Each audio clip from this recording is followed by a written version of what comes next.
ዳውጃ እየተነጠፈለት ሲወጣም ሲወርድም ሲመለስም ዳውጃ የሚያነጥፍ ወጣት መከራውን የሚያይ አቧራ ላዩ ላይ የሚበንበት አስቡት። በየመንገዱ ዳውጃ እየተነጠፈ ያን ዳውጃ ሲሸከም ወገቡ እስኪቆረጥ ሽንጡ እስኪቆረጥ መከራውን የሚያይ ትውልድ አለ። ይሄስ መጽሐፍ ቅዱሳዊ ነው? መጽሐፍ ቅዱሳዊ አይደለም። ክቡራንና ክቡራት በእግዚአብሔር ስም እንደምን አላችሁ? እግዚአብሔር የተመሰገነ ይሁን። በጥምቀት በዓል በተለይ እንግዲህ በዚህ በዘመነ ጥር ባለው በዓል ታቦታቱ በሚነግሱበት በሚወጡበት ጊዜ ምንጣፍ እያነጠፋችሁ ላባችሁ እየተንጠፈጠፈ ወዛችሁ እየወረደ እየደከማችሁ የሰራችሁት ስራ በእውነት ምድር ላይ አልቀረም፣ ከእግዚአብሔር ደጅ ደርሷል። ደስ ሊላችሁ ይገባል። ይህንንም መልእክት በእውነት ሸር በማድረግ ለሁሉም እንድታደርሱልኝ እጠይቃለሁ።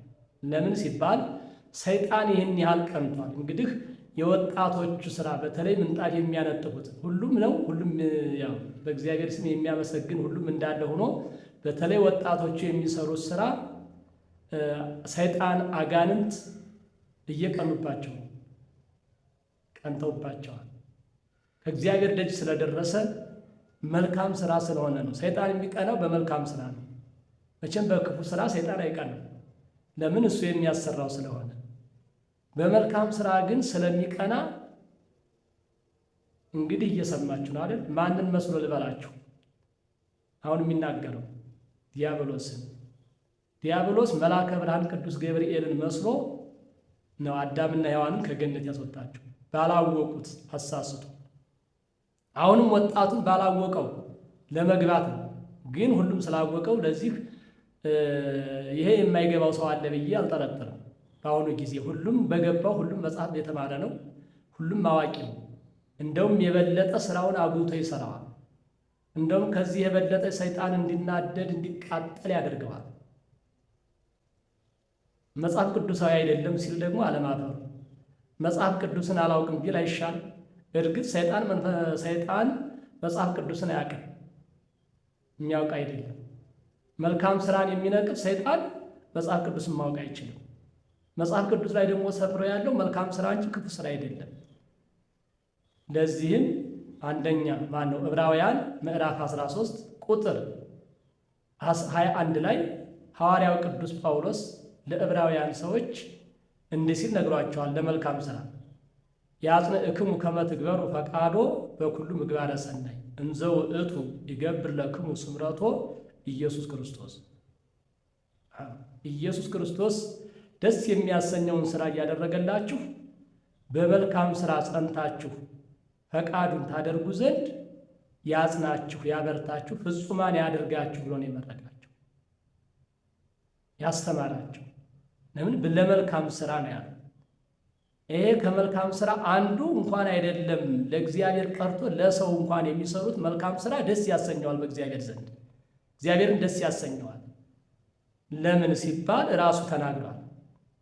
ሉቃስ ምዕራፍ 6 ቁጥር 21 ላይ ወከመ ትፈቅዱ ይግበሩ ለክሙ ሰብ ከማሁ ግበሩ ለክሙ አንትሙ፣ ሰዎች ሊያደርጉላችሁ የምትወዱትን እናንተም አድርጉላቸው ብሏል። ስለዚህ እንኳን አይደለም ለእግዚአብሔር እግዚአብሔር የሚወደውን ስራ ማድረግ ቀርቶ ሰው እንኳን የሚወዱትን ነገር ሲያደርጉለት ደስ ይሰኛል። ይህን የተናገረው ራሱ መድኃኔ ዓለም ኢየሱስ ክርስቶስ ነው። ይህንን የማያውቅ ሰው መጽሐፍ ቅዱስ መልካም ስራ ያዝም ብሎ ሲናገር መጽሐፍ ቅዱስ ብሎ ባንደበቱ ሲጠራው አላማፈሩ። እርግጥ ዲያብሎስም ገብርኤል ነኝ ሲል አላፈረም። በገብርኤል ተመስሎ አዳምና ሔዋንን ለማሳት ገብርኤል ነኝ ሲል አላፈረም። ይሄ የሰይጣን ስራው እስከሆነ ድረስ እንደው ሌላው ቀርቶ እስኪ ወደ ሁለተኛ ነገሥት ስንመለከት ሁለተኛ ሳሙኤል ማለት ነው ምዕራፍ 6 ቁጥር 1 ጀምረን እስከ 23 ስንመለከት የምናገኘው ኃይለ ቃል ይህን ያስተምረናል። ንጉሡ እንኳን ሳይቀር ዳዊት ታቦተ ጽዮንን ለመቀበል ለማጀብ ሲያሸበሽብ ሲዘምር